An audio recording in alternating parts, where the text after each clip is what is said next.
People are special. Yeah, I know. All right, so guys, it's girl talk time. So you've been in a long-term relationship for some time now. So this must be it, right? Actually, according to bustle.com, you may be missing the signs that your long-term relationship is finally over. So this morning, apparently we're giving you those signs to let you know that, That everything plug in, as but not Benji now would say, work. breaks. Everything Get out plug of in, but not there. now work. So the first thing is your goals don't match up. Yes. Sometimes you meet people at a space and it two of them growing, but some people grow ganser, some grow ganser.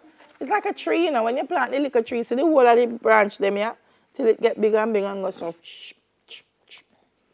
It's a part of life. So you don't share the same goals, you'll have problems. Yeah. You have problems. Because if you grow left somebody, then you're gonna be at that place where they met you, and they're making better for themselves and growing as things change, and Yeah. you're at the same place. Eventually, you're gonna find that there's some kind You of say you have imbalance. opportunities overseas, you want to migrate. Them say, no, I don't want to migrate, I want to stay here. Yeah. Goals don't match up. Yeah.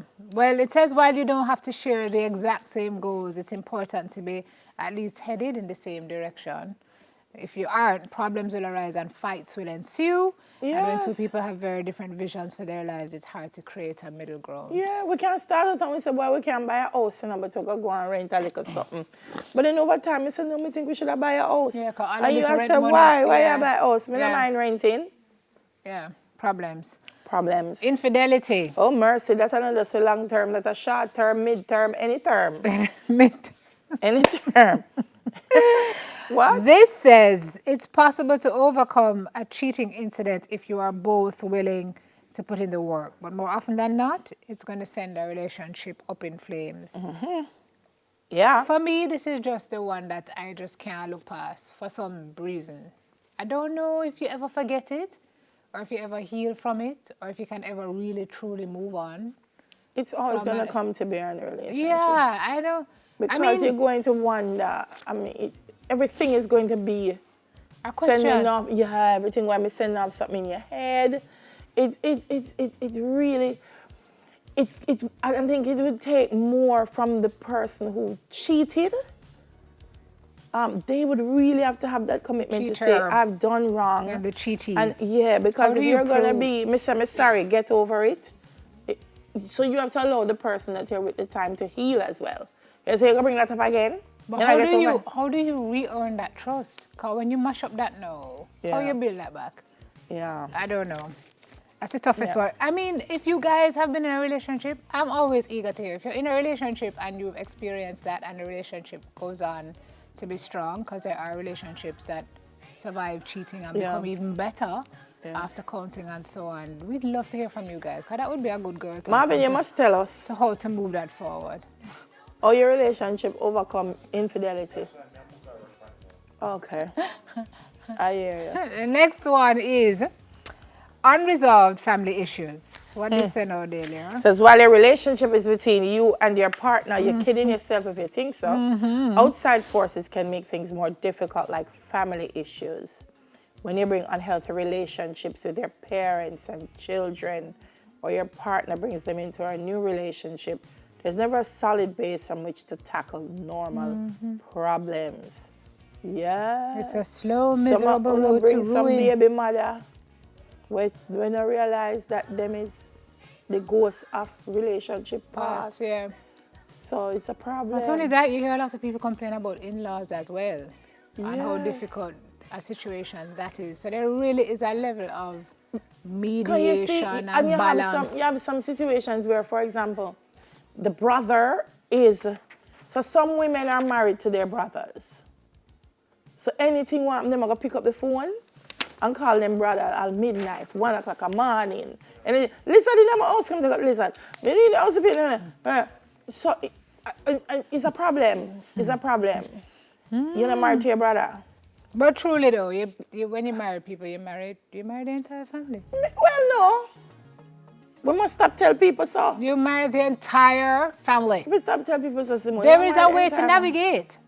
Yeah. But you're not just taking on a husband. It's a new family that you're marrying into. The boundaries and the borders have to be clear, you know. But we should be really, really great friends and enjoy a good relationship.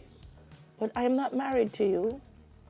And my husband is not married to you as his sister. I see I'm too much. People go out for dinner and they phone me. I want this in my house, you can't come in. What? Yeah. The boundaries have to be clear. But I think when you marry somebody, you're marrying into a new family. This is a new family that you... No, it is up to that individual, whether the husband or the wife, to sketch out the map. Draw the lines. As to where they... Draw the lines. Exactly. But women That's before, important. but men too, because sometimes you marry women and them have to take on everything. It's important to know where your partner is in their family. Absolutely. Because I've seen situations where the woman is the matriarch. She is the provider. So you're married to she, but by the time you look, you see two little picnic turn up at the house because the little sister says she can't manage them. So you become an instant parent of 3 or 4 children that are not yours because the sister says you have to grow them. Just say, what am I for doing? My sister picnic, I can't leave them out the door. This one is sticky. You have to really know you have what to know you're doing because you have to know to where your partner's loyalties lie. It's on a way, but you know, sometimes at the end of the day, it's you left holding the bag. Yeah. And if you find that it's always you, Yeah. it's always you wrong, it's always you, this is always you, then that's a discussion that you want to have. And if they're always you can't resolve nothing because they have a say, it's a problem.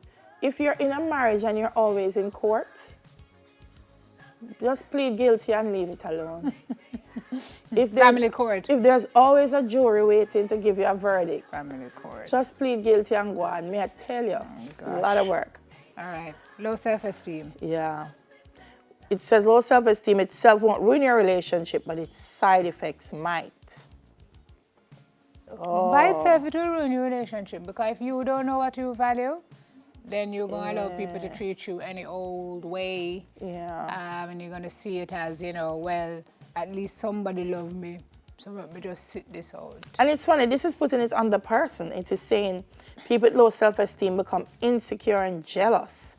What? And they use control to try and manage these feelings. I don't agree with this. People with low self-esteem become victims because they settle and allow themselves to put up with things that otherwise they would have. They realized they had value. Right? Yeah. So you got to realize your intrinsic value so that nobody can take step with you as whomever daughter and whomever son.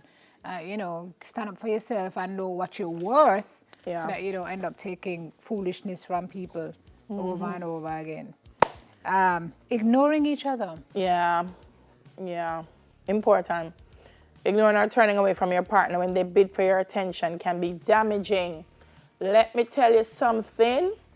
If you are not giving your partner attention, somebody else is gonna give them attention.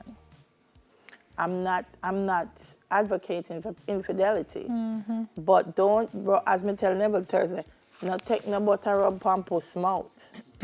So if your partner is seeking attention and you never have it to give, you never have the time, you never have the resources, you never have the... There's somebody telling me if you don't tell your partner every day that they're wonderful and they're somebody I tell them, Somebody if you're vulnerable in that space, they're going to start listening somebody I tell them. some point.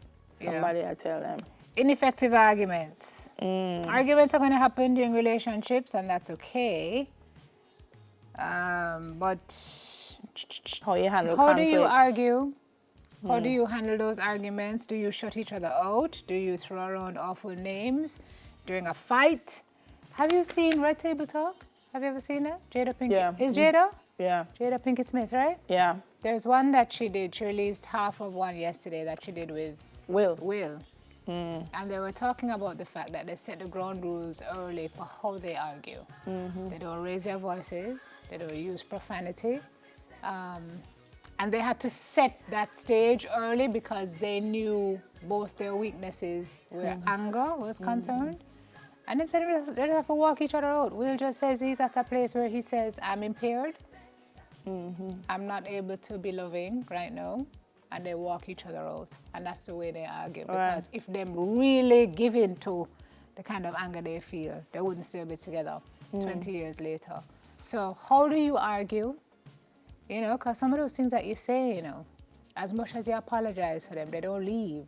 And you can't take them back. And some people give in because they don't want an argument. So the man will say, yeah, man, all right. But then you go back to do the same thing 10 times. Yeah, and yeah, man, all right. It often means I'm shutting down. Yes. Which is not a good place to be either. I hear men say, she keep on arguing. I'm going to argue with her. She's arguing because you're not arguing with her. Because we just have something you say, yeah, all right. It's dismissive. And it means you're not hearing what I'm saying. You know? I don't know. I hear people say, oh, relationship is so wonderful because we don't argue. Something, you must argue. Yeah. Arguments are healthy, but you have to healthily argue. Unless you're a psychic and it's only can sit down and read in one another mind and know what people talk about it all the time, how perfect their relationship is because they never argue. I'm like, there is no such thing as perfection. How does that even work? But different throw around awful names. Don't throw around names. If there is something that your partner has shared with you that is painful, don't throw it back in them face. I mean, if you're with somebody, for example, and they're not even at the educational level that you are, and you say, that's why I can't argue you because you're dunce.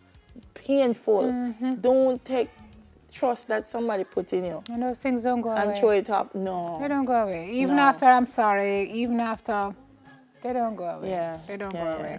And, you know, there are certain things that you just don't bring yourself to say. You hear it in your head, don't make it pass your lips.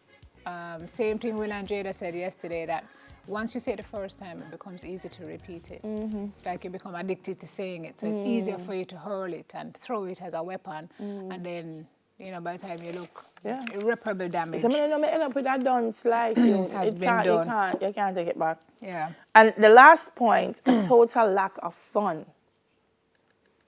A total lack of fun. If you're in a relationship and there is no fun, it's done. A prison. It's all work and no play. That's a breeding ground for resentment and a lack of joy. Yeah. And again, as Delia said, if they're not getting the fun at home, then they're going to.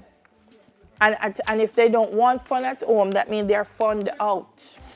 Means them get the fun elsewhere already. So if you say, I want to go, can we go watch a movie? And them say, no, I'm not really. Can we go? No, I'm not really. That means them already out to have fun elsewhere. So check it. It's either that or they're so completely checked out that something else has set in. And a difference or a... Sometimes you have to jump start it. Ambivalence. So if you ask 3 times, I want to go. And it's one evening when they come and see a note.